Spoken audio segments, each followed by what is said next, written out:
Welcome to this tutorial where I'm going to show you the step-by-step process on how to install and set up your app, BambooHR Action Automation for Workflow. Navigate to App Marketplace, search for the app, click on it. Then click on Install and click on Allow and Install. Ignore this pop-up. When you're done with your installation, reload the page and head down to the custom page of the app, click on it.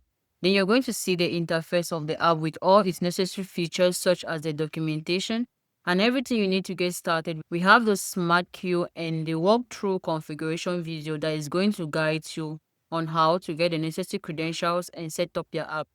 We have the app set up, no worries, let's walk you through. Click on the start setup and you'll have all these features to enter. Head over to the account online, click on your profile, click on API keys.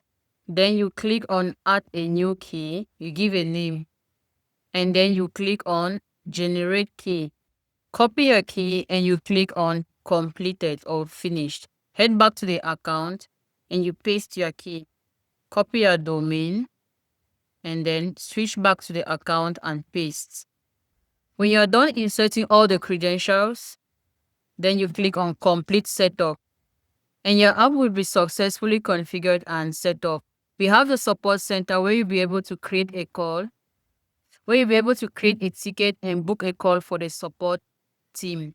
We have an interesting feature which is a change log that is going to enable you to track all the updates and improvements made on this app. And to receive emails, toggle on the email notification button, insert your email and you click on the subscribe. You've now learned how to install and set up your app. Our team is available for more guides and tips. Don't forget to like and subscribe to our channel. Thanks for watching.